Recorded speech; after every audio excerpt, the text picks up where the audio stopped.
All right, in this video, we're going to be covering a two-level roundhouse kick. What this really amounts to is a lower roundhouse kick followed by a higher round kick, or vice versa. You could throw it high and then low, but essentially you're going to throw a great roundhouse kick, then without setting it down, that would be a tap kick, we're going to go from that level and bring it up and hit it a higher level. Okay, so if I'm going to do this on the heavy bag, I want to think about two different targets.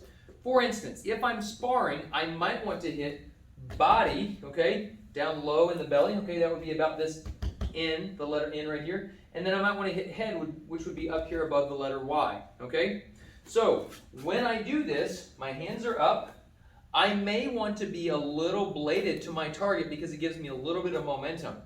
When I end the first kick, the first roundhouse kick, I need to be completely bladed to my target. So I don't want to do my first roundhouse kick and end here, because if I do, that's going to lock my hip into place and I can't get it up high at this angle from my body. So I need to rotate all the way over. In order to do that, I've got to pivot. What is the lead leg becomes the rear leg as I kick. So when I do this, I'm going to turn. Let me do it sideways so you guys can see it. I'm going to turn this foot all the way around, heel toward the target. Some people will stop that pivot 90 degrees to the target. Yes, you can do this here. It's not quite as easy as if you turn your heel, because your hamstrings back here tend to be a little more flexible than what's in between your legs, okay, the groin muscles here. So as you do this, think about turning your toes all the way around to face away from the target. So I do this kick. This is not necessarily a power kick. I'm going to go pivot, 1, 2. Okay? Now, I want you to notice a couple of things. Number one, what does my head do?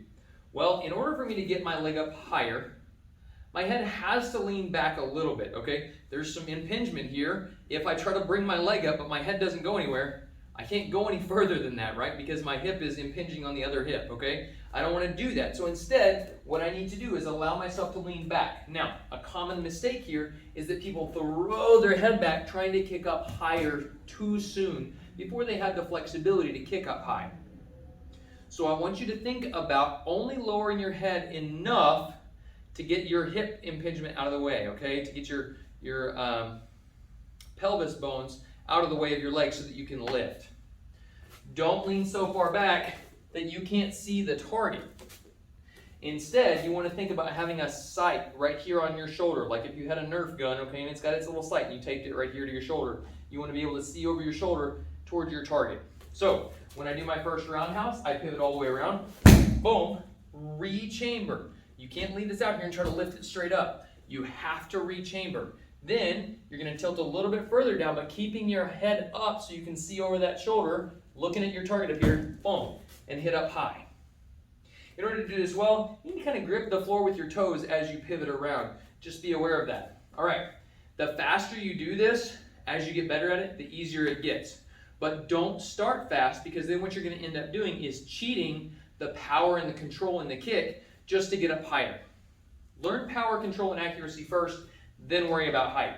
You might even start by kicking low, middle, to get used to the motions before you start going high.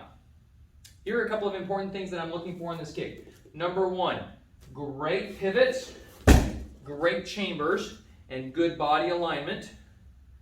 Hands staying in a guard or cross block or even a Philly shell type position here or here, okay? And finally, being able to kick at least your shoulder level with the second kick. Now, if I were to do this in self-defense, let's be honest, this might not be the best kick for self-defense. But if I were to do it in self-defense, I would probably kick knee and then body, okay? Probably not going to try to hit somebody in the head with this in self-defense. It's dangerous to get my leg up that high. However, in sparring, if you're not doing kickboxing, if you're doing Olympic style or karate style sparring, most leg kicks are not acceptable, okay? Especially kicks directly to the knee. So instead, I would want to do this body and head. So make sure that you're planning what area you're going to hit and targeting that area specifically on the bag.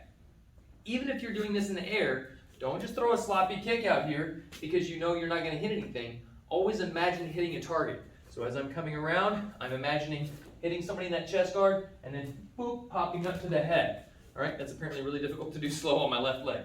One more time on the bag, full speed. And there is your 2-level roundhouse kick. Make sure you practice that in a safe environment. Maybe start off by putting your hand on a wall or something to practice getting that double level kick there. I hope you guys train hard at home, train safely. We'll see you guys in the next one.